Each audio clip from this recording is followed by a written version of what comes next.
नमस्कार बच्चों। आज के इस लेक्चर में हम लोग फिजिक्स का अगला पार्ट पढ़ेंगे।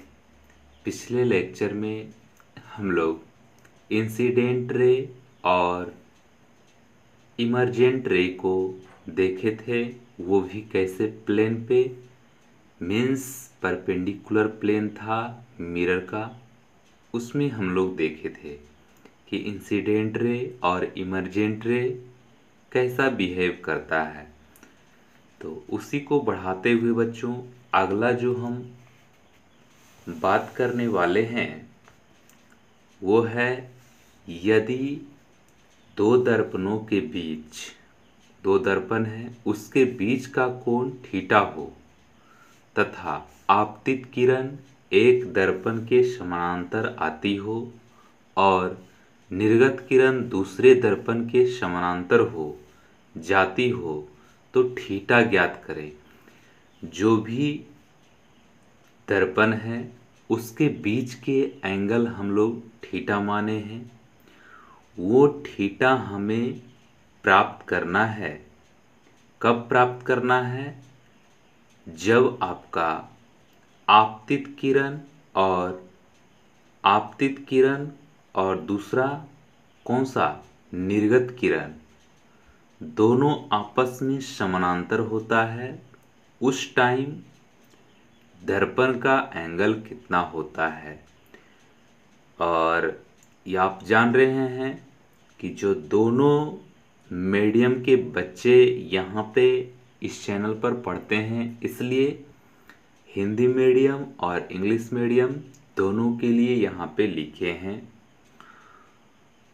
इंग्लिश मीडियम के बच्चों के लिए हैं, if angle between the mirror is theta and incident ray comes parallel to one of the mirror and emergent ray becomes parallel to other mirror, then find theta। आपको theta का value बताना है, बहुत ही इम्पोर्टेंट। आप इसको question कर लीजिए या कॉन्सेप्ट के रूप में कर लीजिए, जैसे आपकी इच्छा है वैसे कर लीजिए। बहुत ही इम्पोर्टेंट है क्योंकि कुछ ही दिन पहले जनरल कंपटीशन का एग्जाम हुआ था, उसमें इस टाइप का क्वेश्चन आया हुआ है। जो भी आप इस क्लास में या इस चैनल पर देख रहे हैं, ऐसे फालतू में कोई टॉपिक हम लेकर नहीं आते हैं। जो भी पढ़ाते हैं जेन्युइन पढ़ाते हैं। और बच्चों, एक कमेंट पिछले लेक्चर में आया था कि सर थोड़ा सा स्पीड और बढ़ा दीजिए। स्पीड बढ़ाएंगे, ज़रूर बढ़ाएंगे, क्योंकि अभी स्टार्टिंग पॉइंट समझ लीजिए, 3-4 क्लास तक होता है स्टार्टिंग पीरियड। उसके बाद हम लोग जैसे जैसे टाइम होते जाएगा उसी तरह से हम लोग आगे बढ़ते चलेंगे। ओके, तो हमको थीटा निकालने के लिए जानना है। इसमें सबसे पहला कॉन्सेप्ट हम लोग क्या देखेंगे कि थीटा कैसे निकालेंगे। दो मिरर है, उसके बीच का एंगल थीटा है, तो कैसे निकालेंगे। अब देखिए, कोई भी थीटा एंगल कब बनता है, कोण कब बनता है। देखिए, आप ज्योमेट्री में पढ़े होंगे कि कोण बनता है दो लाइन के झुकाव के बीच का एंगल ही कोण कहलाता है। उसी टाइप से हम लोग, जैसे कि यहाँ पे देखिएगा फिगर हम बना रहे हैं, बहुत ही ध्यानपूर्वक से आपको देखना है। जैसे कि एक मिरर आपका, एक मिरर ये हो गया और एक मिरर ये हो गया। अब देखिए, ये मिरर जैसा नहीं लग रहा, तो मिरर इसको बना दीजिए। अब देखिए, मिरर जैसा कौन सा मिरर है, समतल मिरर, प्लेन मिरर। ओके, अब देखिए, ये है हमारा पहला मिरर, ये है हमारा दूसरा मिरर। ओके, अब इसके बीच का जो एंगल है वो है थीटा। ठीक है। अब देखिए ये जो पहला मिरर है इस पे इमरजेंट करेगा कोई लाइन के द्वारा इसको दिखा रहे हैं प्रकाश को, मतलब लाइट कोई आ रहा है, मतलब ये क्या हो जाएगा, इमरजेंट रे। यहाँ देखिए शॉर्ट फॉर्म में लिख रहे हैं, आप नहीं जानते हैं, सॉरी इंसिडेंट रे यहाँ पे शॉर्ट फॉर्म में लिखा जा रहा है, आप शॉर्ट फॉर्म को फुल फॉर्म में जानना चाह रहे हैं तो देखिए ऊपर हम इंसिडेंट रे यहाँ पे लिख दिए हैं। ओके, अब देखिए पहला मिरर से ये टकराएगा तो यहाँ पे जैसे ये अभिलंब होता है, अभिलंब से भी उतना ही एंगल बनाकर इधर फिर टकरा जाएगा, ये आएगा, ठीक है, यहाँ पे अभिलंब होता है।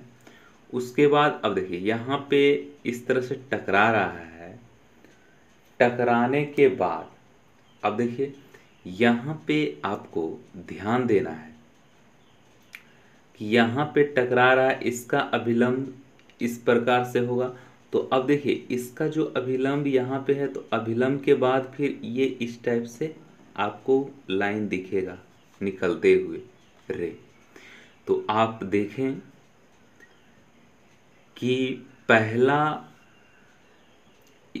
मिरर से इंसिडेंट रे टकराया है तो परावर्तित हुआ है दूसरे मिरर पे।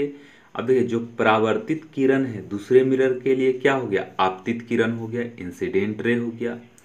उसी टाइप से यहाँ से ये परावर्तित होकर बाहर किरण निकले। अब देखिए ये जो हुआ इंसिडेंट रे के सापेक्ष में, इंसिडेंट रे के सापेक्ष में, या कह सकते हैं इंसिडेंट रे फर्स्ट को माने हैं तो यहाँ तो ये हो गया परावर्तित किरण यहीं पे हो गया, लेकिन दो मिरर के बाद यहाँ पे जाने के बाद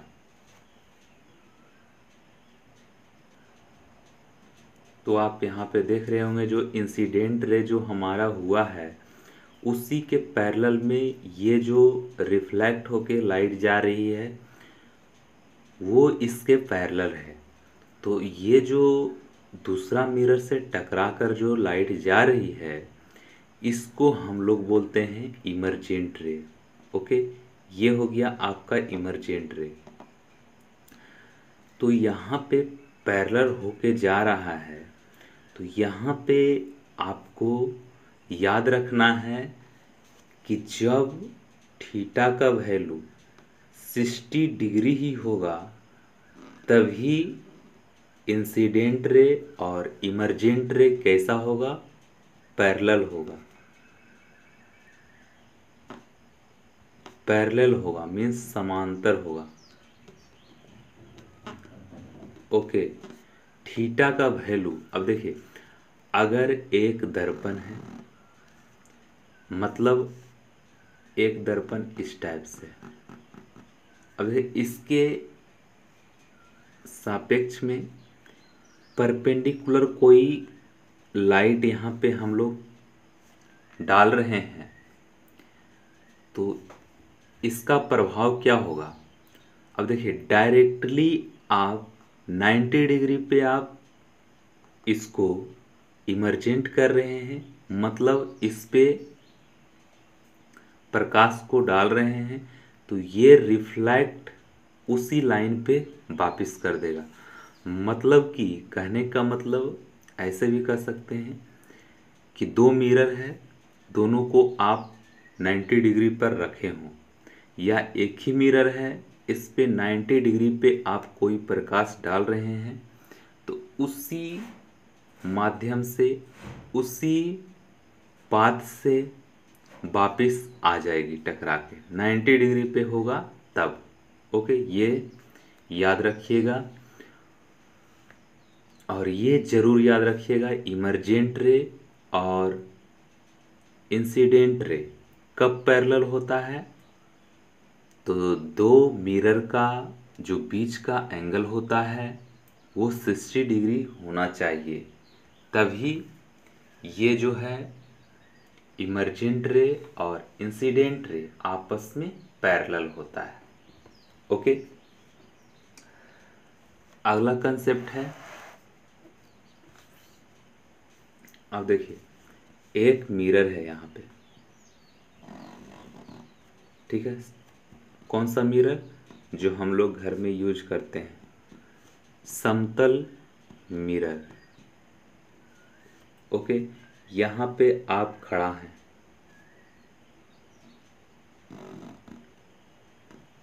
ये मान लीजिए ये जमीन है, ठीक है, और यहाँ पे तो अब देखिए हमें इस फिगर का मकसद है कि आप हमें बताएंगे कि कोई समतल मिरर है, उससे आप उसको प्रयोग में लाने हैं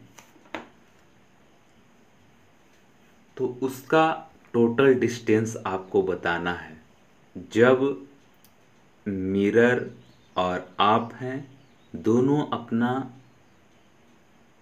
आमने सामने खड़ा है, मिरर के सामने आमने सामने आप खड़े हैं तो मिरर भी खड़ा है। ओके, तो आपको बताना है कि जैसे यहाँ पे कोई आदमी खड़ा है, यहाँ पे आपका दर्पण है, मान लीजिए कि इसका जो डिस्टेंस है, दर्पण से आदमी का जो डिस्टेंस है, ये मान लीजिए कि 30 सेंटीमीटर है। तो आपको बताना है कि मिरर के पीछे वो कितने डिस्टेंस पे खड़ा होगा। तो इधर आसपास आपको दिखाई देगा, ठीक है। तो ये जो डिस्टेंस होता है ये भी आपको 30 ही डिग्री होगा, मतलब 30 सेंटीमीटर होगा। ओके, तो आप देख चुके हैं कि ये कोई एक दर्पण है, इसके आगे हम लोग खड़े हैं 30 सेंटीमीटर पे, तो दर्पण के पीछे भी वो 30 सेंटीमीटर पे हमें दिखाई देगा। ओके, और देखिए इसमें मेन चीज़ ये है कि आपको यहाँ पे, जैसे कि यहाँ पे आप देख रहे हैं कि लेफ़्ट राइट, मतलब यहाँ पे आप लेफ़्ट राइट कर रहे हैं, मतलब इधर है हमारा लेफ़्ट और राइट। जैसे आप मान लीजिए कि ये लेफ़्ट है ये राइट है, तो यहाँ पे क्या हो जाएगा, राइट लेफ़्ट हो जाएगा। ये थोड़ा सा चेंजिंग होता है। जैसे मेरा बायां हाथ है वो दायां तरफ दिखाई देगा, दायां हाथ है वो बायां तरफ दिखाई देगा, ये आपको ध्यान रखना है। और इसमें जैसे कि हम लोग देख रहे हैं कैसा इमेज बन रहा है, कैसा इमेज बन रहा है, तो इसको हम लोग कहते हैं कि हमारा जो इमेज बन रहा है इरेक्ट बन रहा है। इरेक्ट मतलब क्या, सीधा। सीधा को हम लोग क्या बोलते हैं, सीधा को हम लोग बोलते हैं वर्चुअल। वर्चुअल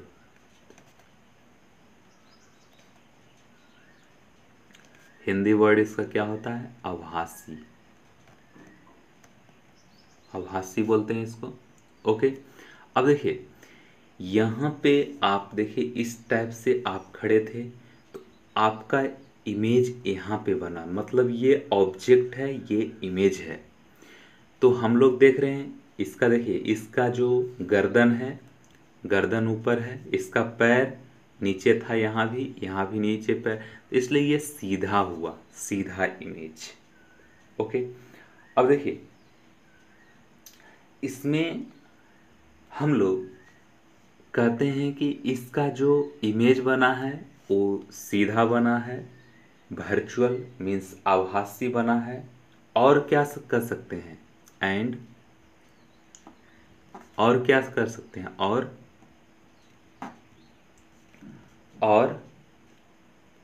कह सकते हैं लैटरली इन्वर्टेड बना है। लैटरली इन्वर्टेड, लैटरली इन्वर्टेड मतलब पार्श्व रूप से उल्टा, पार्श्व रूप से उल्टा, इसका मतलब क्या होता है? अभी ही हम बताए हैं कि जो लेफ्ट राइट है वो बदल जाएगा राइट लेफ्ट में, उसी का मतलब होता है पार्श्व रूप से उल्टा। ओके, अब देखिए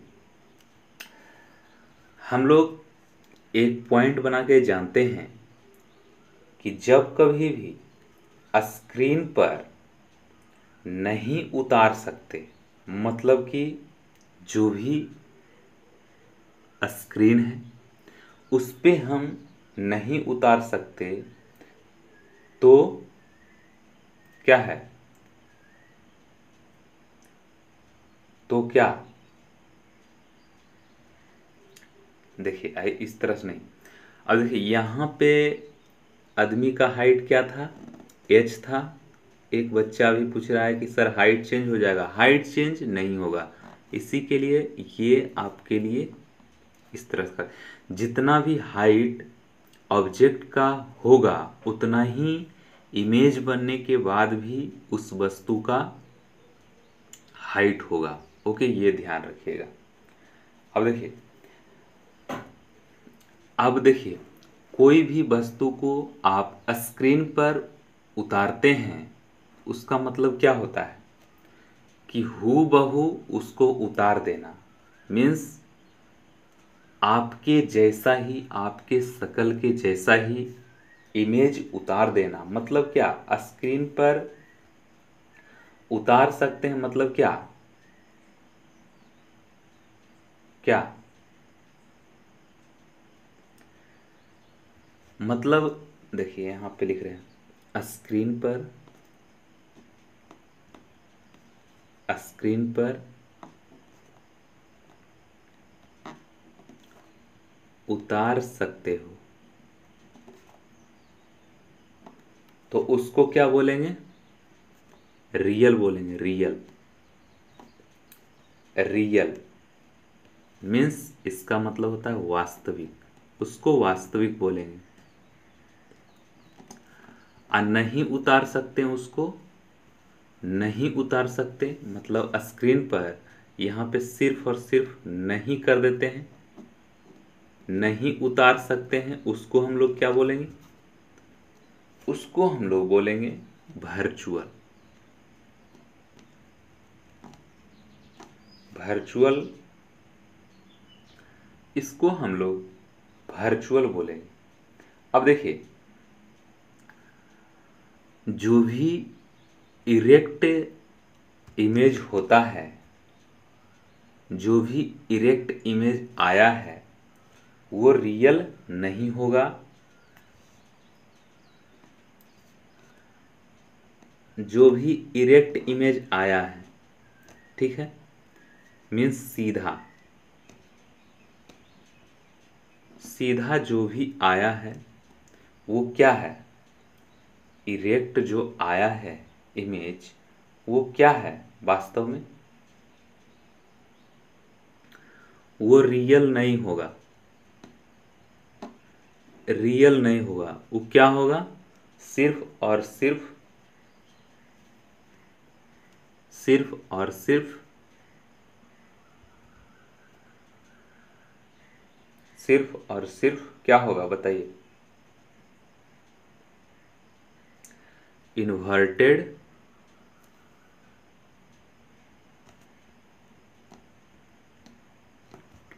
वर्चुअल होगा।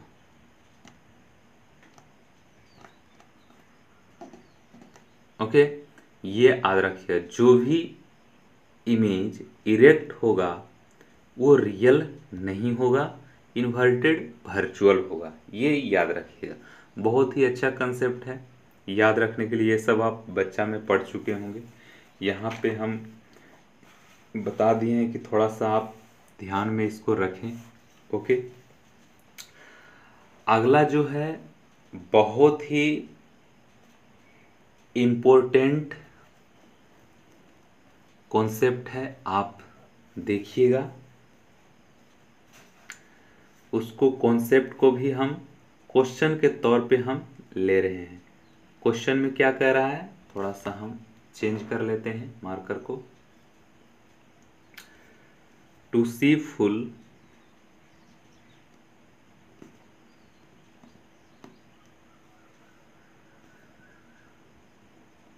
Scene full image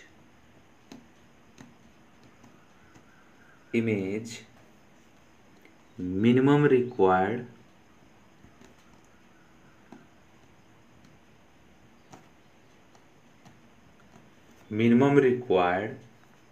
length of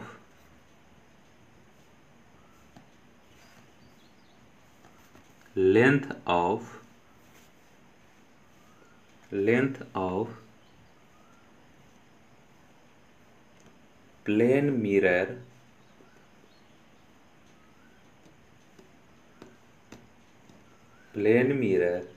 is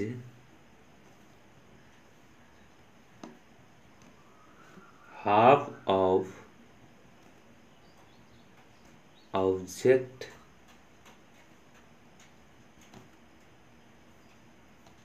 object length।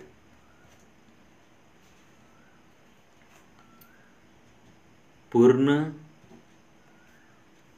प्रतिबिंब देखने के लिए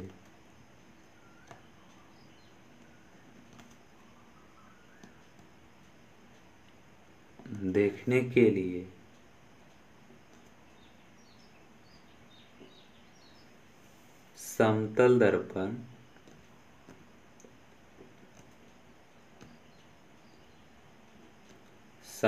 दर्पण की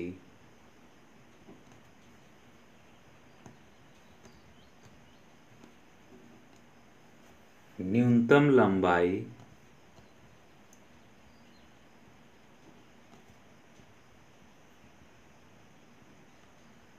वस्तु की लंबाई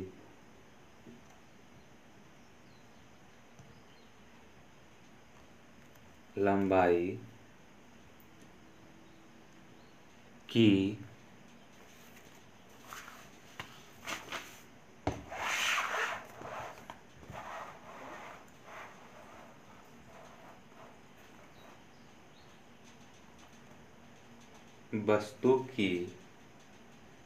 लंबाई की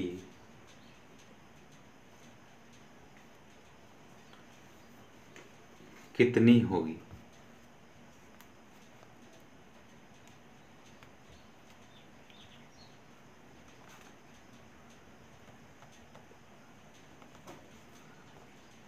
तो बच्चों, आपको बताना है कि पूर्ण प्रतिबिंब देखने के लिए समतल दर्पण की न्यूनतम लंबाई वस्तु की लंबाई की कितनी होगी। अभी हम लोग चर्चा किए थे, समतल दर्पण के आगे हम लोग खड़े थे, उसके बाद कितना दूर पे इमेज बन रहा है, ये सारी बातें हम थोड़ा थोड़ा करके हम जाने थे, बहुत टाइम दिए थे उसमें। बच्चों ध्यान रखिएगा, इतना टाइम हम दे रहे हैं। जिस भी बच्चे को समझ में नहीं आ रहा है उनको ज़्यादा स्टडी करना है, क्योंकि अभी जो हम क्लास ले रहे हैं इतना धीरे हम लोग चल रहे हैं कि आप देख रहे होंगे तो आपको थोड़ा सा बोरिंग फील हो रहा होगा।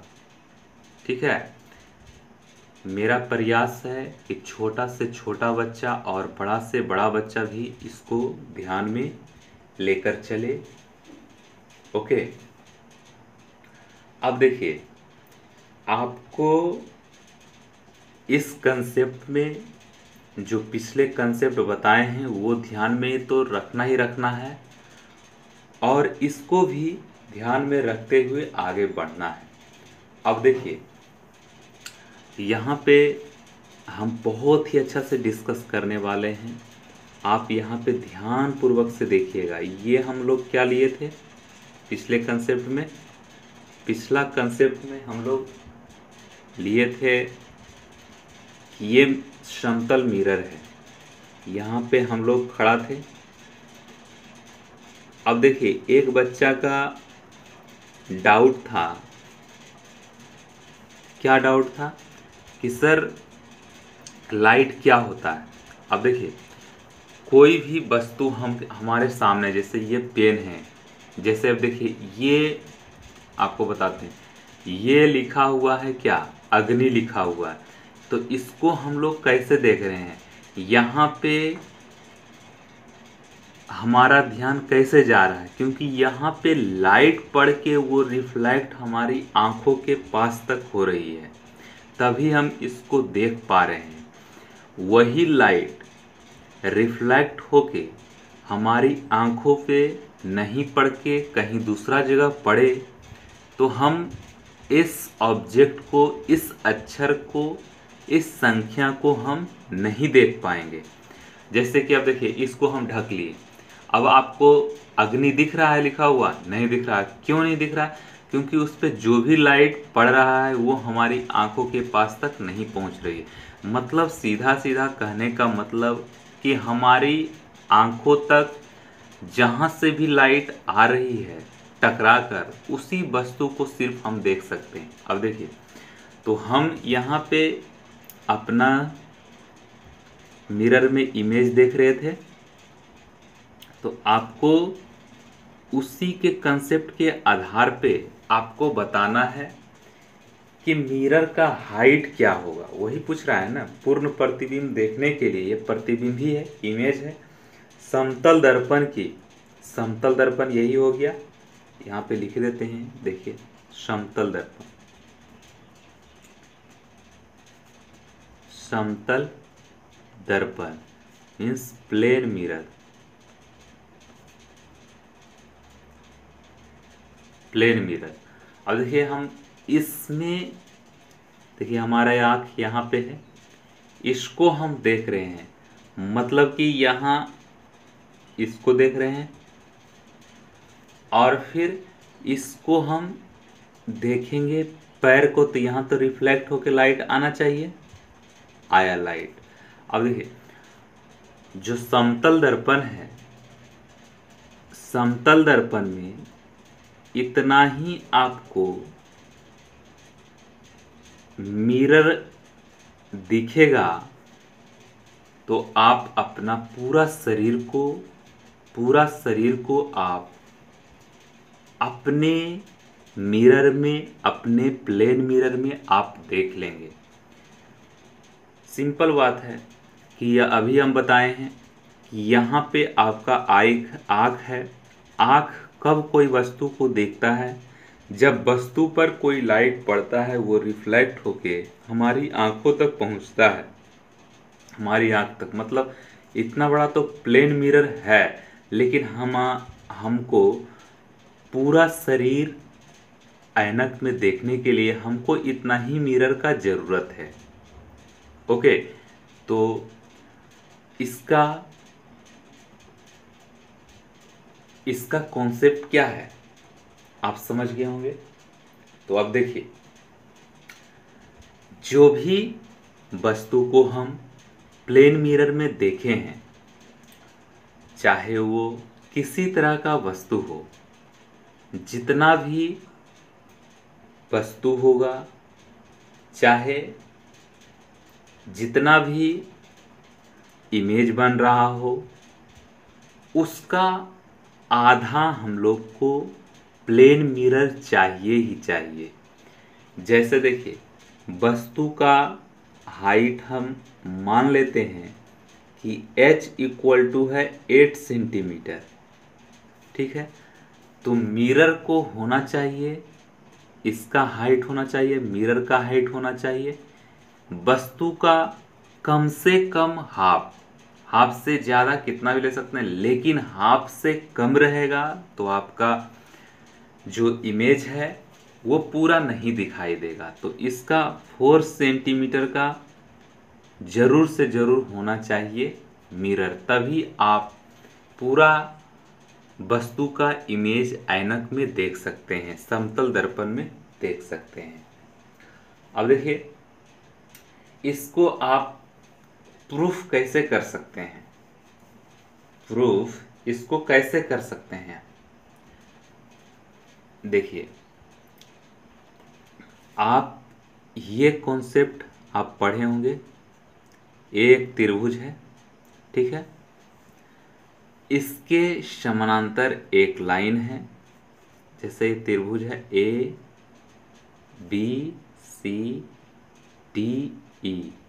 ये इसके समानांतर है, ठीक है, और ये आपका मिड पॉइंट है।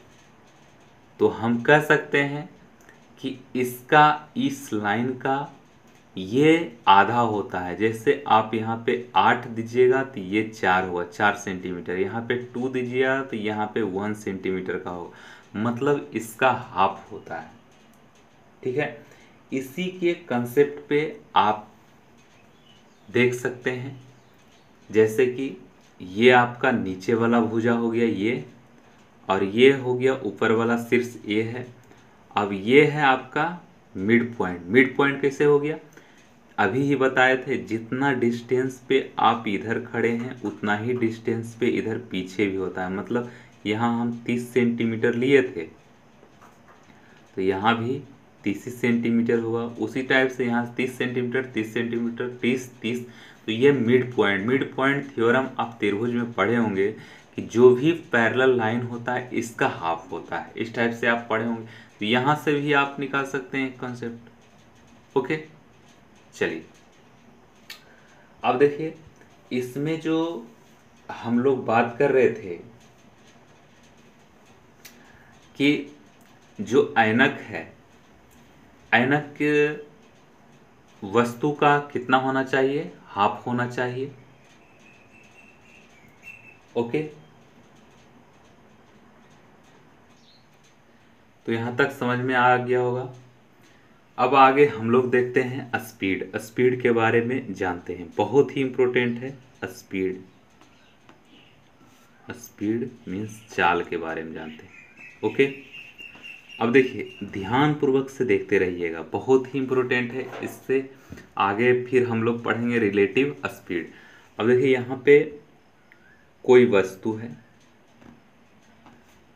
यहाँ पे आपका मिरर है। कौन सा मिरर ले रहे हैं? जो घर में हम लोग बाथरूम में यूज करते हैं या चेहरा देखने का काम में आता है घर में, उसी। अब देखिए मान लेते हैं कि ये जो वस्तु है 1 मीटर पर सेकेंड से ये ऐनक की तरफ चल रहा है, इधर साइड चल रहा है, ठीक है, ठीक है। तो ऐनक में पहले तो इमेज बनेगा, जितना डिस्टेंस पे खड़ा है उतना डिस्टेंस पीछे, ठीक है, ये इमेज बन गया। इधर साइड इसका लेफ्ट से राइट इसका वेलोसिटी जा रहा है, तो इसका वेलोसिटी क्या जाएगा? इधर साइड आएगा, मतलब ऐनक के पास में आएगा, आएगा ना। जैसे यहाँ पे आप खड़े हैं ऐनक के पास में, तो इसको हम लोग इधर मूव करा रहे हैं तो ये इधर साइड इमेज भी मूव करेगा, मतलब v वेलोसिटी से ये भी आएगा। v वेलोसिटी का मान कितना हम लोग रखे हैं? 1 मीटर पर सेकेंड। तो स्पीड देख रहे हैं, जो ऑब्जेक्ट का स्पीड है वही इमेज का स्पीड है। तो यहाँ पे हम लिख सकते हैं कि speed of object, speed of object बराबर होगा स्पीड ऑफ इमेज का।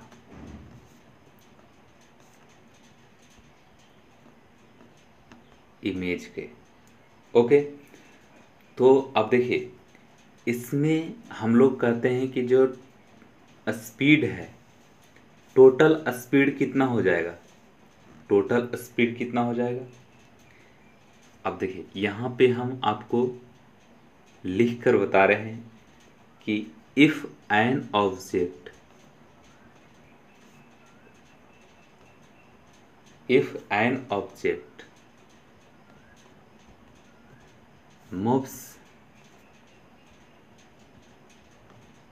moves towards a plane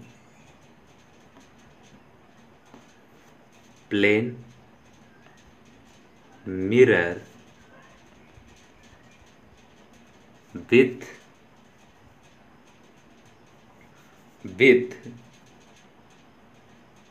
a speed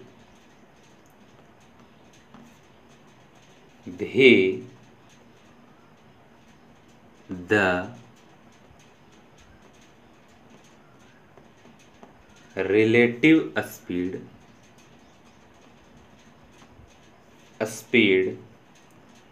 of image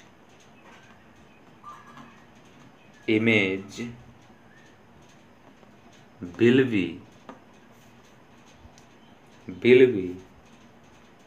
to be with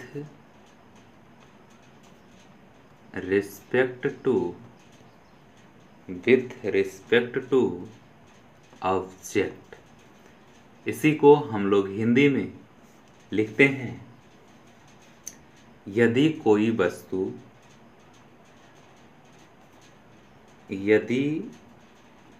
वस्तु दर्पण की तरफ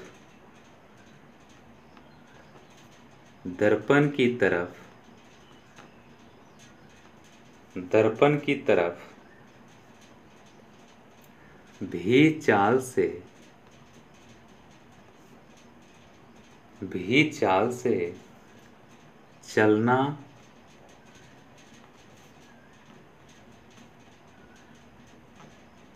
चलना प्रारंभ कर दे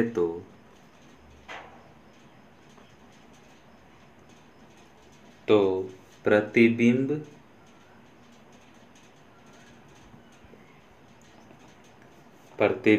की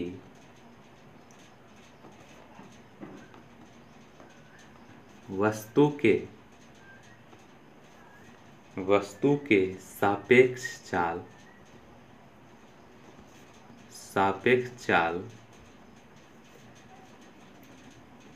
टू भी हो जाती है। आपको यहाँ से कन्फर्म मालूम हो रहा था कि आप देख रहे हैं इधर साइड 1 मीटर पर सेकेंड की रफ्तार से वस्तु जा रहा है और इमेज इधर साइड आ रहा है, मतलब अपोजिट डायरेक्शन में क्या होता है, वेलोसिटी ऐड होता है। तो 1 + 1 ऐड कर दीजिए तो क्या हो जाएगा 2 मीटर पर सेकेंड। तो वही पहला भी लिए थे, ईवी भी है, तो टोटल क्या हो जाएगा 2 भी हो जाएगा। ओके, तो आपको कंफर्म हो गया होगा कैसे 2 हुआ है। तो हम इसी को हम लोग कहते हैं रिलेटिव वेलोसिटी। रिलेटिव वेलोसिटी बहुत ही इम्पोर्टेंट है, क्योंकि आप इसमें कह सकते हैं कि जो भी वस्तु समतल दर्पण के पास आ रहा है तो इमेज भी समतल दर्पण के पास ही नज़र आएगा आते हुए, तभी हम लोग उस कंडीशन को हम लोग कहते हैं कि ये रिलेटिव वेलोसिटी में होता है। या आप कह लीजिए कि वस्तु दूर जा रहा है तो इमेज भी दूर जाएगा, मतलब क्या, उसका स्पीड क्या हो जाएगा, अपोजिट जाता है तो स्पीड क्या हो जाएगा, पढ़े हैं उसमें, माइनस हो जाता है, पास आता है तो प्लस हो जाता है। चलिए अब देखिए इसमें जो भी हम कंडीशन देख रहे हैं उस पे आपको बहुत सारे क्वेश्चन देखने को मिलेगा। ओके, जो भी हम कंडीशन हम लोग देखते जा रहे हैं बहुत ही इम्पोर्टेंट है। अब देखिए जो भी हम रिलेटिव स्पीड पढ़े हैं, सापेक्ष चाल, ये जो यहाँ पे देखिए हम लिख देते हैं आपका कि ये क्या था, रिलेटिव स्पीड। यहाँ पे आपको लिख देते हैं तब कंफ्यूजन नहीं होगा। रिलेटिव स्पीड मीन्स सापेक्ष चाल। ओके, अब तो दिक्कत नहीं होगा कि क्या था ये था रिलेटिव स्पीड का कॉन्सेप्ट। ओके, अब देखिए रिलेटिव स्पीड के बाद हम लोग पढ़ेंगे speed of approach.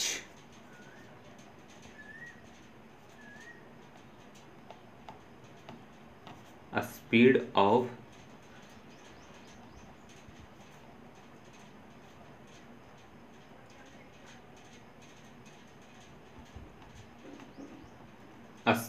Of approach.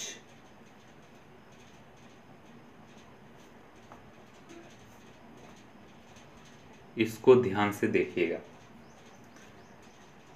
एक दूसरे की तरफ पहुंचने की स्पीड,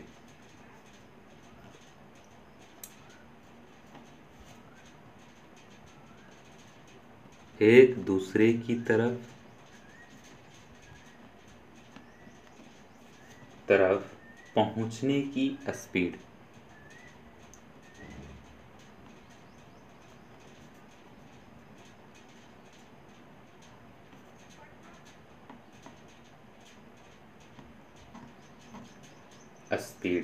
क्या हो जाएगा?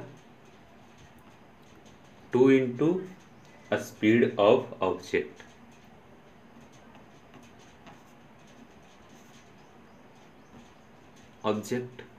वही बात तो है, यहाँ पे हम सीरियस होके लिख दिए तो आपको लग रहा होगा अलग कंसेप्ट है। वही चीज़ है जो ऊपर हम रिलेटिव स्पीड बताए हैं, उसी का कंसेप्ट तो है स्पीड ऑफ अप्रोच। ओके, अब देखिए, आपको एक क्वेश्चन हम देते हैं, आपको ध्यान पूर्वक से इसको करना है। देखेंगे हम कमेंट किनका पहले आ रहा है। यदि कोई व्यक्ति यदि कोई व्यक्ति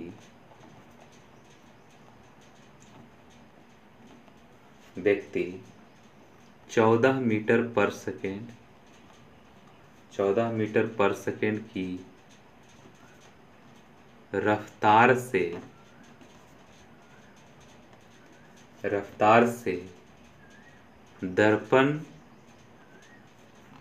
दर्पण की तरफ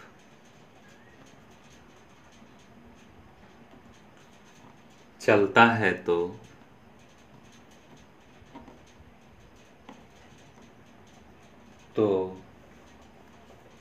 फर्स्ट में आपको बताना है इमेज की स्पीड कितनी होगी।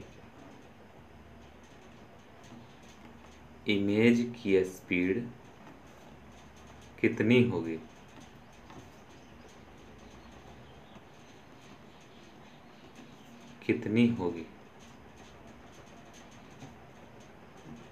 दूसरा में स्पीड ऑफ अप्रोच कितनी होगी?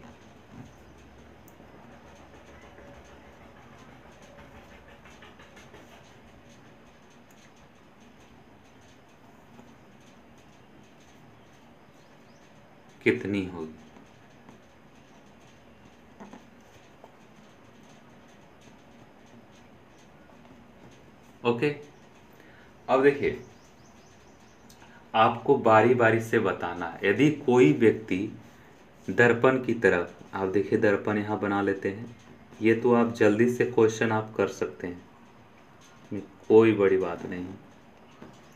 अगर 14 मीटर पर सेकेंड की रफ्तार से ही चल रहा है तो इधर भी जो इमेज होगा वो क्या होगा? 14 मीटर पर सेकेंड की रफ्तार से भी चलेगा। ओके, तो अब देखिए ये क्या पूछ रहा है। यदि कोई व्यक्ति 14 किलोमीटर पर सेकेंड की रफ्तार से दर्पण की तरफ चलता है तो इमेज की स्पीड कितना हो जाएगा? तो यही तो हमारा इमेज है। और ये क्या है? ऑब्जेक्ट है। तो इमेज का स्पीड ये है, तो फर्स्ट का जो आंसर हो जाएगा क्या हो जाएगा? 14 मीटर पर सेकेंड। सेकेंड क्वेश्चन क्या कह रहा है कि स्पीड ऑफ अप्रोच कितना होगा? स्पीड ऑफ अप्रोच दूसरा क्या हो जाएगा? मीन्स ऑब्जेक्ट प्लस इमेज का स्पीड।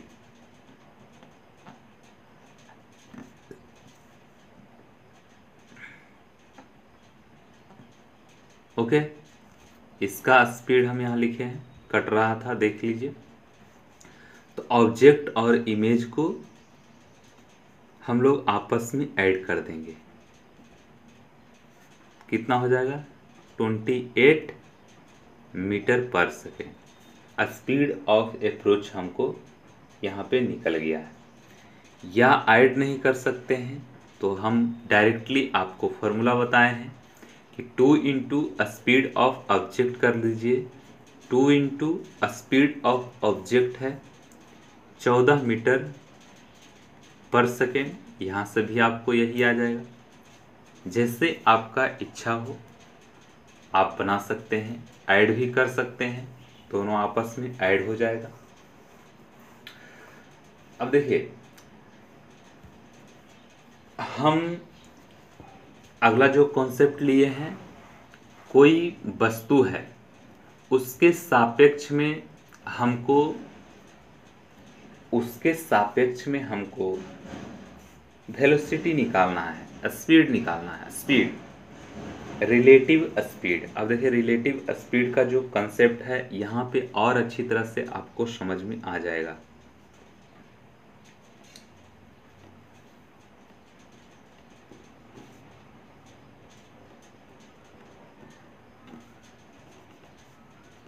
रिलेटिव स्पीड, अब देखिए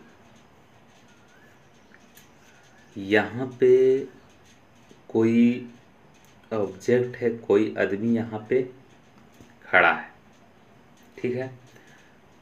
कोई जो गाड़ी है, इस गाड़ी का नाम हम ए दे देते हैं और इस गाड़ी का नाम हम लोग बी दे देते हैं, ठीक है। अब गाड़ी ए और बी, यहाँ पे जो है मनुष्य है, आदमी है, मैन है, ओके। अब देखिए यहाँ पे ये जो गाड़ी है मान लीजिए कि ये 40 किलोमीटर पर आवर से ये चल रहा है, ये चल रहा है 50 किलोमीटर पर आवर की रफ्तार से, ओके। तो इसका हम लोग को बताना है कि स्पीड इसका क्या होगा, इसका स्पीड क्या होगा। अब देखिए यहाँ से हम लोग देख रहे हैं, यहाँ से तो इसका स्पीड अलग अलग हो रहा है ना। एक इसका 40 है, इसका 50 है, ये कभी नहीं पकड़ाएगा इससे, ओके। अब हम रिलेटिव स्पीड देख रहे हैं, मतलब हम इस पे हैं या इस पे, दोनों में से किसी एक पे। तो रिलेटिव स्पीड है तो इस पे हम देख कर चलेंगे तो हमारा जो व्यू है देखने का, वहाँ पे हमको कितना स्पीड लगेगा। हम इस पे बैठे हुए हैं तो मतलब 40 का तो स्पीड हमारे पास है, ठीक है, 40 का स्पीड है मेरे पास, तो ये 50 का चल रहा है तो 40 तो हमारे पास है ऑलरेडी। तो हमें क्या लगेगा कि 10 ही किलोमीटर से आगे ये बढ़ रहा है, मतलब हमको ये स्पीड इधर ही साइड का पता चलेगा कि इधर ही साइड ये 10 किलोमीटर पर आवर की रफ्तार से ये चल रहा है। उसी तरह से एक कंसेप्ट और होता है, यहाँ पे व्यक्ति है, कोई वैन ए है, गाड़ी ए है, इसका जो रफ्तार है 50 किलोमीटर पर आवर की रफ्तार से है, और यहाँ पे बी गाड़ी है, वैन है, इसका रफ्तार इधर साइड का है 40 किलोमीटर पर आवर की रफ्तार से। यहाँ से हम लोग व्यू कर रहे हैं तो इसका अलग स्पीड, इसका अलग स्पीड आ रहा है। जब हम दोनों में से किसी एक पर जाकर हम देखेंगे स्पीड, तो हमें क्या प्रतीत होगा? हमें प्रतीत होगा बहुत ही रफ्तार से हमारे तरफ ये गाड़ी आ रहा है, क्योंकि हम भी उसी के डायरेक्शन में रफ्तार में हैं और वो भी हमारी तरफ के डायरेक्शन में रफ्तार में है। तो क्या होगा, यहाँ पे आपको टोटल स्पीड जुट के आपको दिखाई देगा, मतलब 90 किलोमीटर पर आवर की गति से आपको इसका स्पीड पता चलेगा। ये जो है हम क्या लिए थे, रेस्ट में है, रेस्ट में रहेंगे तभी ना इसका और इसका वेलोसिटी पता करेंगे। रेस्ट में रह के वेलोसिटी पता किए, रेस्ट में रह के वेलोसिटी पता किए, तभी ऐसा हमको प्रतीत हुआ है। तो इसको हम लोग क्या कहते हैं, रिलेटिव स्पीड। इसके रिस्पेक्ट में, इसके रिस्पेक्ट में, या इसके रिस्पेक्ट में, इसके रिस्पेक्ट में, कैसे भी आप कह सकते हैं। ओके, अब देखिए इसमें जो भी हम लोग देखे हैं स्पीड, आप मान के चलिए कि सेम डायरेक्शन में रहेगा तो a माइनस बी कर देना है। हमको कंसेप्ट दे रहे हैं a माइनस बी सिर्फ और सिर्फ कर देना है। सेम डायरेक्शन में यहाँ पे था, यहाँ पे अपोजिट डायरेक्शन है, अपोजिट डायरेक्शन रहेगा, क्या कर देना है, ऐड कर देना है।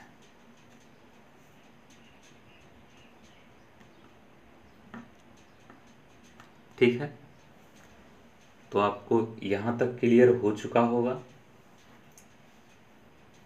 अब देखिए एक कंसेप्ट है कि जब मिरर मूव करता है, जब मिरर मूव कर रहा हो तो मूवेबल मिरर, यहाँ पे चलिए यहाँ पे आ जाएगा, यहाँ पे हम लोग देख रहे हैं कि जब मिरर मूव कर रहा हो,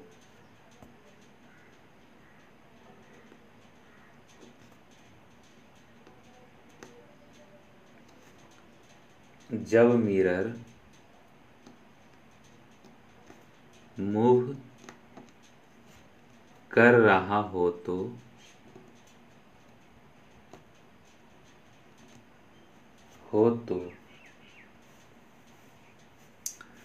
अब देखिए मिरर मूव कर रहा है, चलिए दोनों को मूव करा देते हैं। जब मिरर मूव कर रहा हो और वस्तु भी मूव कर रहा हो,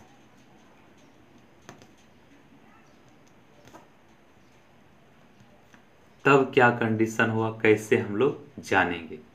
ओके, अब देखिए यहाँ पे कोई वस्तु है, ये भी इधर साइड का मूव कर रहा है। यहाँ पे आपका मिरर था, मिरर रखते हैं, मिरर हमारा इधर साइड मूव कर रहा है। वस्तु का जो स्पीड है वो कितना से मूव कर रहा है, 10 मीटर पर सेकेंड से, और मिरर जो मूव कर रहा है 2 मीटर पर सेकेंड से मूव कर रहा है।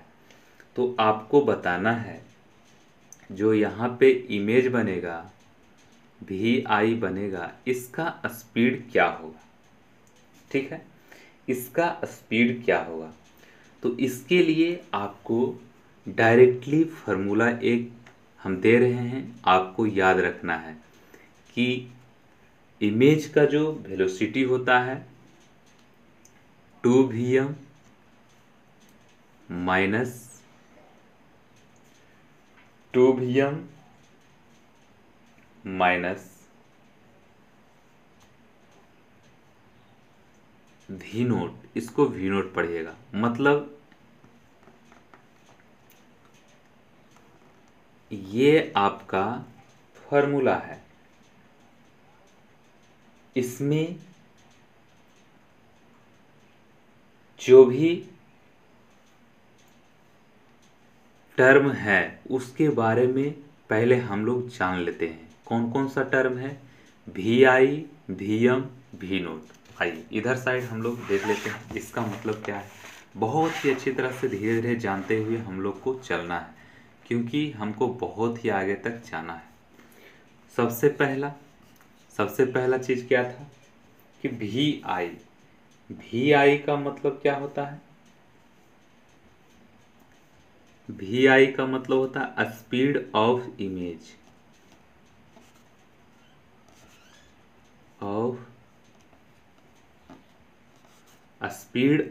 इमेज, मीन्स प्रतिबिंब का चाल।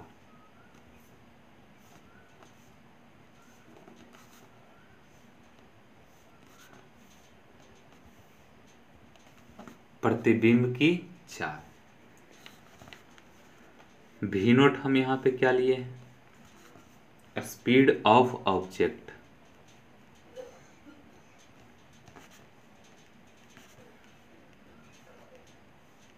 स्पीड ऑफ ऑब्जेक्ट मीन्स वस्तु की चाल।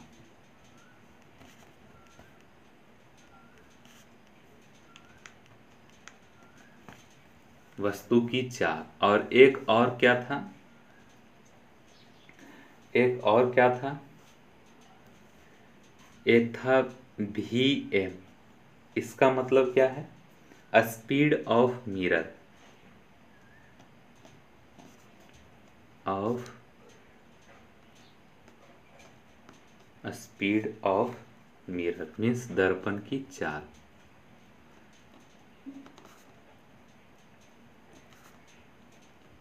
दर्पण की चाल। हम लोग 3 टर्म देखे थे, तीनों टर्म इसमें आ गया है। एक बार हम यहाँ पे फॉर्मूला एक बार और लिख देते हैं कि जो इमेज का वेलोसिटी होगा दर्पण का दुगना वेलोसिटी होगा, और क्या होगा? माइनस में होगा ऑब्जेक्ट का वेलोसिटी। ओके, ये है। तो अब इसको हमको अप्लाई करना है फॉर्मूला को। तो कैसे अप्लाई करेंगे? यहाँ पे देखिए, ये जो कोऑर्डिनेट सिस्टम हम दे रहे हैं, इधर साइड का स्पीड रहेगा तो आपको क्या लेना है? प्लस में लेना है। इधर साइड का स्पीड रहेगा उसको आपको माइनस में लेना है। इधर साइड का स्पीड रहेगा उसको माइनस में लेना है, और इधर साइड का जो स्पीड रहेगा उसको प्लस में लेना है। ये कौन सा कोऑर्डिनेट है? एक्स वाई का कोऑर्डिनेट है। एक्स डैश वाई डैश का कोऑर्डिनेट है। इसी के इर्द गिर्द हम देखिए यहाँ पे घेर देते हैं। जो भी वेलोसिटी लेना है आपको इसी को देखकर डायरेक्शन के रूप में इसमें यूज करना है। ओके, आपको समझ में आ चुका होगा। तो आप देखिए, जो हम लोग क्वेश्चन लिए थे, क्वेश्चन में क्या था कि अब देखिए यहाँ पे था 10 मीटर पर सेकेंड से ऑब्जेक्ट इधर जा रहा था, मतलब ये निगेटिव साइड में, और ये जो है दर्पण किधर जा रहा था?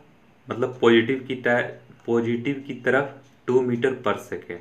तो दर्पण का ये स्पीड हो गया, मतलब क्या? ये Vm हो गया, ये Vo हो गया, और Vi हमको निकालना है। तो जो भी फार्मूला हम लिखे हैं उसमें 3 अननोन है। 3 अननोन में से 2 अननोन हमें पता है, तीसरा तो अपने आप निकल जाएगा। ओके, तो अब आइए हम लोग निकालते हैं। सबसे पहला चीज कि जैसे कि हमारा Vi है, मतलब कहने का मतलब कि इमेज का तो हमें निकालना है। ठीक है, इसको पहले लिख दिए। अब देखिए Vm मतलब स्पीड ऑफ मिरर। यहाँ पे आपको हम बताए हैं कि Vm को क्या बोलते हैं? Vm को क्या बोलते हैं? Speed of mirror. तो स्पीड ऑफ मिरर का स्पीड क्या था? 2 मीटर पर सेकेंड। तो 2 मीटर पर सेकेंड किधर साइड है? पॉजिटिव की तरफ। पॉजिटिव हम ले लिए 2 मीटर पर सेकेंड। यहाँ पे बहुत ही अच्छी तरह से आपको बता रहे हैं, देख देख कर आप समझिए, देख देख कर। तो भी नोट यहाँ पे क्या हो जाएगा? Speed of object. Speed of object क्या था? इधर साइड जा रहा, मतलब इस साइड का, मतलब इधर साइड जा रहा है, तो मतलब ये क्या था? निगेटिव साइड में। तो सबसे पहले इसको निगेटिव का साइन दे देंगे। कितना मीटर पर सेकेंड की रफ्तार से जा रहा था? 10 मीटर पर सेकेंड। 10 मीटर पर सेकेंड की रफ्तार से जा रहा है। ओके, अब देखिए इसको कैलकुलेशन कर दीजिए। यहाँ पे 4 हो गया 2 इंटू 2 4 और minus minus plus means 10 means total क्या हो गया, मीटर पर सेकेंड में है, यूनिट का जरूर ध्यान रखिएगा, मीटर पर सेकेंड मीन्स 14 मीटर पर सेकेंड की रफ्तार से इमेज की चाल होगा। ओके, कब, जब मिरर और वस्तु दोनों मूवेबल हो। ओके, अब देखिए अगला जो है, हम जो मिरर है उसको वहीं पे रखेंगे, रेस्ट में रखेंगे। मिरर क्या है, रेस्ट में रहेगा। अगला कंसेप्ट है, ये मिरर है, मिरर का कोई वेलोसिटी नहीं है, मिरर का कोई भी वेलोसिटी नहीं है। अब देखिए इसका हम डायरेक्शन हम लोग देखना चाहते हैं, तो इसका डायरेक्शन किधर हो जाएगा, इमेज का डायरेक्शन किधर हो जाएगा, ये पॉजिटिव में आया है तो पॉजिटिव में आएगा तो इधर साइड होगा। ये हो गया आपका डायरेक्शन, मतलब लेफ्ट टू राइट जाएगा। ये हो गया क्या, डायरेक्शन किसका, इमेज का डायरेक्शन। ओके, अब देखिए कोई वस्तु है, सिर्फ और सिर्फ वस्तु मूव कर रहा है 2 मीटर पर सेकेंड से।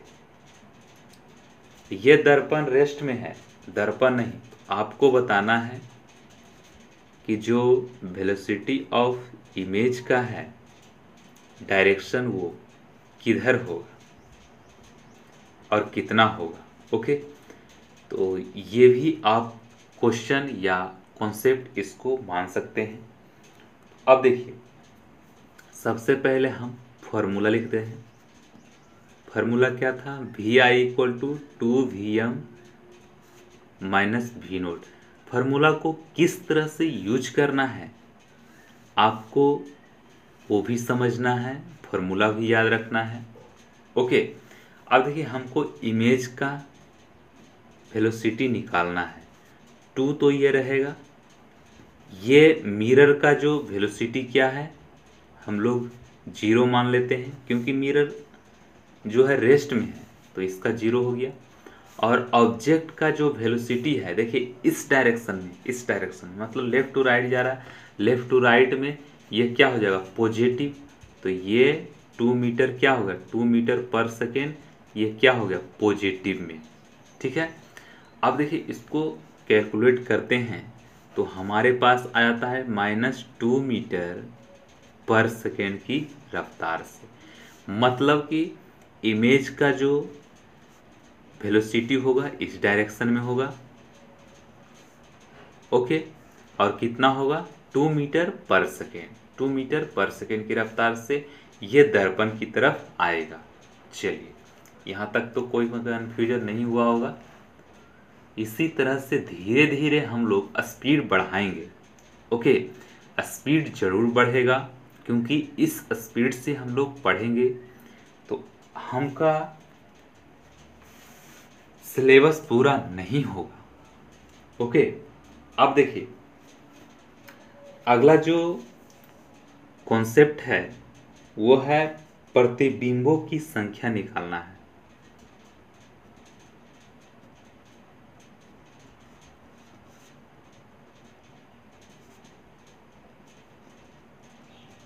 प्रतिबिंबों की संख्या निकालना है, इसका इंग्लिश वर्ड होता है नंबर ऑफ इमेज।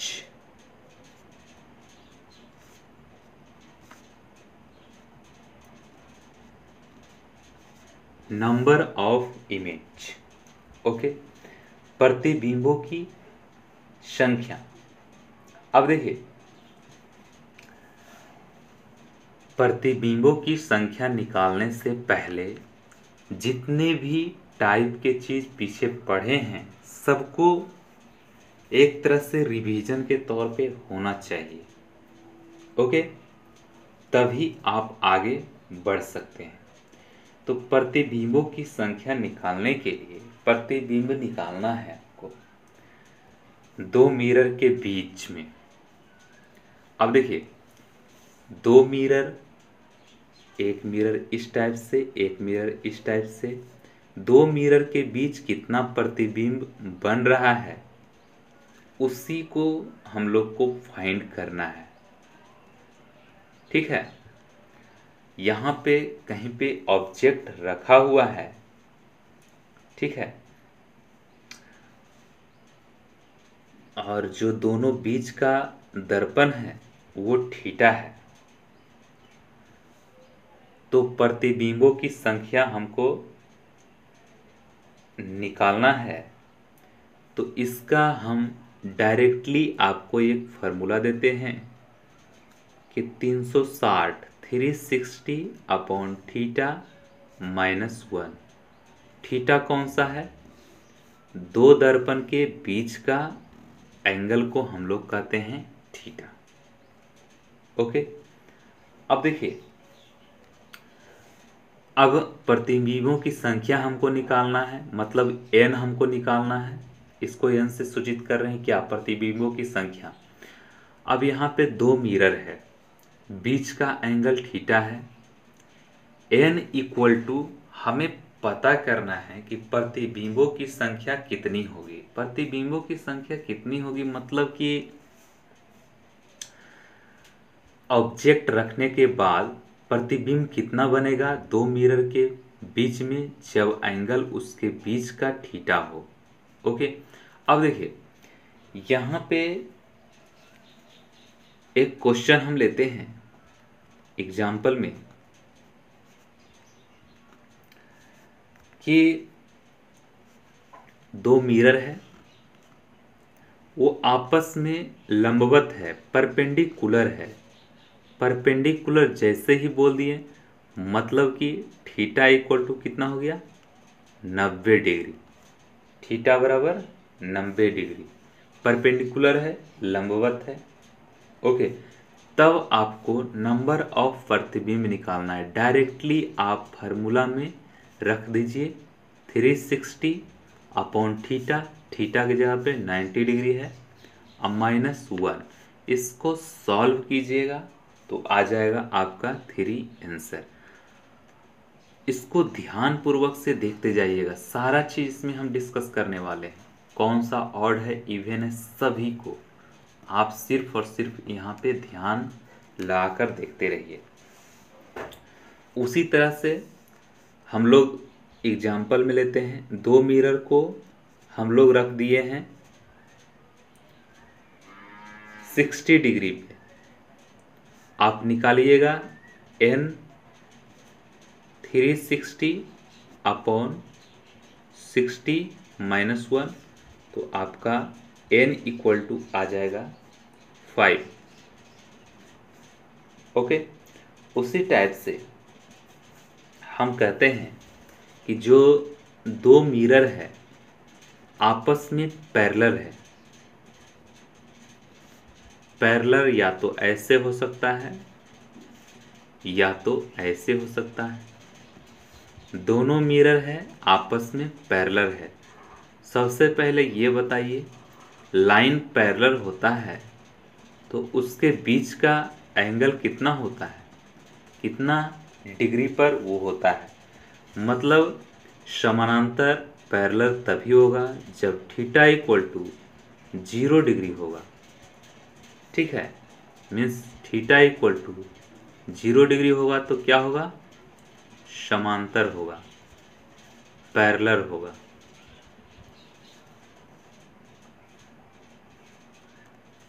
पैरेलल होगा। ओके, तो हम यहाँ से नंबर ऑफ इमेज निकाल सकते हैं 360 अपॉन 0 -1, मतलब कि किसी के बटा में 0 रहेगा तो वो इन्फिनिटी हो जाता है, इन्फिनिटी और -1 मतलब कि सिर्फ और सिर्फ इन्फिनिटी इसका आंसर आ जाएगा। कहने का मतलब कि जो भी पैरेलल दर्पण होगा उसके बीच का एंगल सबसे पहले तो 0 डिग्री होगा। 0 डिग्री हमको एंगल पता चल गया, नंबर ऑफ इमेज पता चल जाएगा, क्योंकि हमको एंगल पर ही डिपेंड रहना है। ओके, उसी टाइप से 120 डिग्री 120 डिग्री पे कोई भी दर्पण को हम लेते हैं तो उसको कैसे निकालेंगे?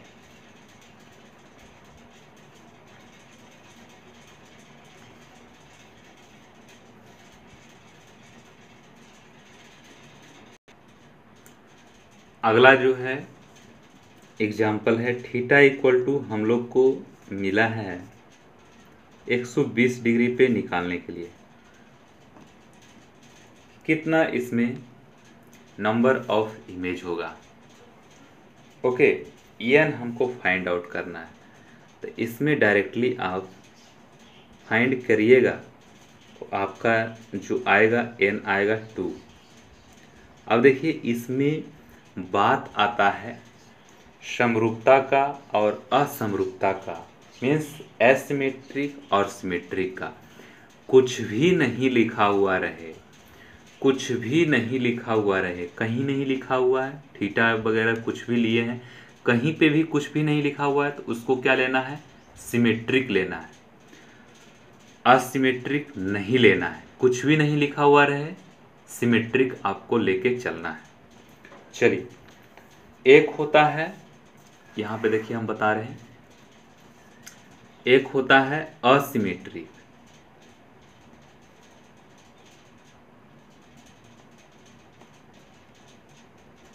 और एक क्या होता है? सिमेट्री।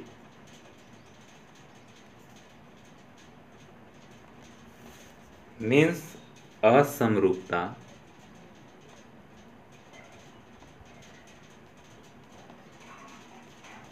असमरूपता, ये होता है समरूपता।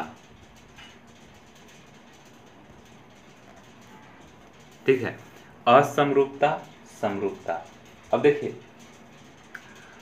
असमरूपता होगा, इसका जो फॉर्मूला होगा 360 अपॉन थीटा, और इसमें इसको निकालिएगा जब ऑड आएगा, ऑड आएगा तो इसमें ये सही हो जाएगा। अगर आपको इवेन आ रहा है, इसको निकालने के बाद इवेन आ रहा है तो इसमें एक घटा देना है, तभी आपका इसका आंसर होगा। समरूपता में क्या होता है? सिमेट्रिक के केस में वैलिड है कुछ भी, ऑड हो या इवन हो, दोनों ही इसमें चलता है। ऑड तो ऑड रहता है, इवन तो इवन, दोनों चलता है। ठीक है। अब असिमेट्रिक में, असिमेट्रिक मीन्स ऑड रहेगा तो आपको एक नहीं घटाना है, इवन रहेगा तो एक घटाना है। बार बार इसलिए बोल रहे हैं क्योंकि इसमें बहुत ही इम्पोर्टेंट बात छुपा हुआ है, हम आगे आपको बताएंगे। समरूपता का मतलब आप समझ लीजिए क्या होता है। जैसे कि दो आपका मिरर है, ठीक है, दो मिरर है, ऑब्जेक्ट यहाँ पे रखा हुआ है, तो यहाँ से यहाँ लाइन आप मिलाइए, ये जो लाइन है यहाँ पे भी 30 डिग्री होगा, तो इधर साइड से भी 30 डिग्री होना चाहिए। तो ऐसा होगा तो इसको हम क्या बोल रहे हैं कि समरूपता है। अब ऐसा नहीं होगा तो उसको हम लोग क्या बोलेंगे? असमरूपता। ओके, चलिए अगला जो हम क्वेश्चन ले रहे हैं, क्वेश्चन इस प्रकार से है, फर्स्ट नंबर में कि थीटा इक्वल टू आपको दिया गया है 120, मीन्स असिमेट्रिक।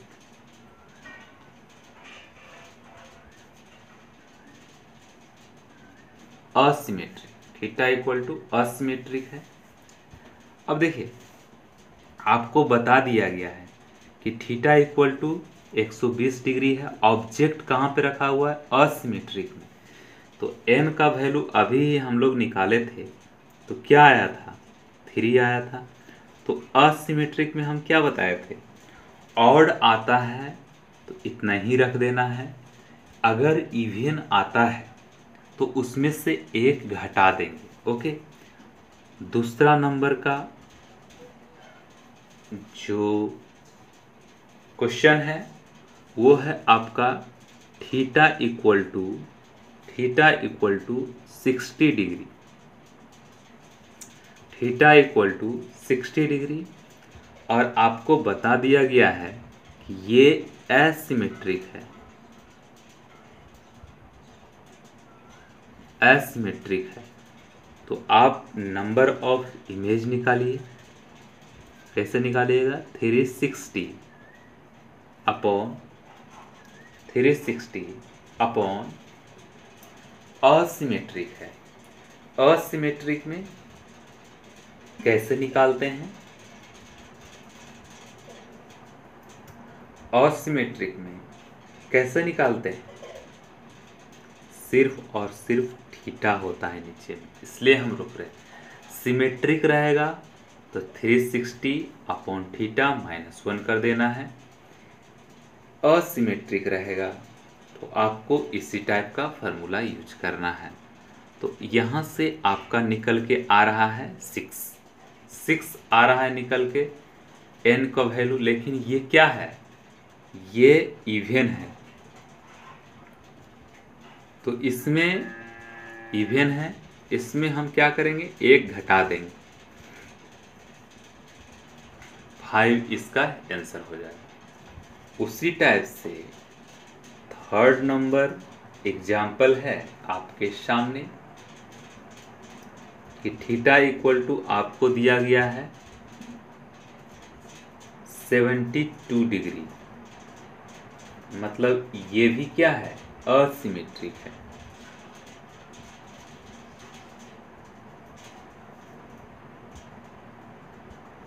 असिमेट्रिक है means theta equal to 360 degree upon 72, तो इसका वैल्यू आ गया 5।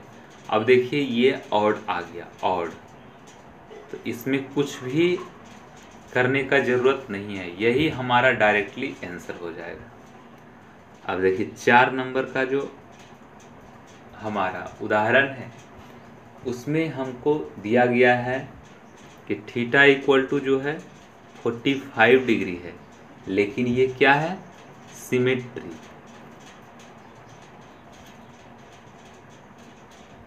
सिमेट्रिक दिया गया है।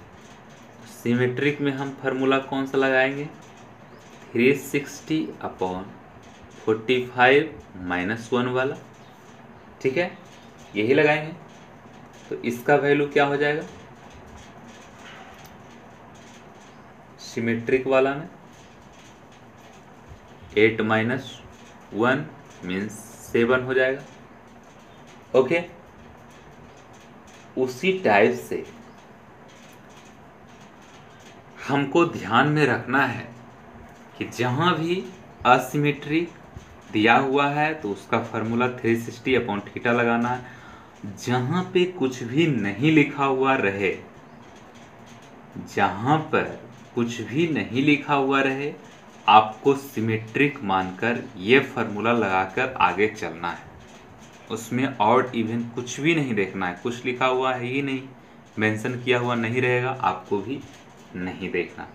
ओके, तो आपको आज का क्लास कैसा लगा जरूर से ज़रूर कमेंट में करें। बच्चों, जो भी चैप्टर पढ़ने के लिए आप स्टार्ट करते हैं, रिवीजन ज़रूर से ज़रूर करें। रिवीजन करके आपको आना है क्लास में, अगले क्लास में भी इस क्लास का पूरा पढ़ के ही आना है। जिस भी बच्चे को एक बार में समझ में नहीं आ रहा है, आप 2 बार 3 बार देख सकते हैं, क्योंकि आपके पास तो वीडियो पड़ा हुआ रहेगा, आपका कितना बार भी आप इसको देख सकते हैं। एक बार में नहीं समझ में आ रहा है, 2 बार देखिए, 2 बार समझ में नहीं आ रहा है, 3 बार देखिए, आपके पास में, आपके मोबाइल में है, आप कभी भी देख सकते हैं। तो bye bye, tata, take care, thank you, जय हिंद, जय भारत।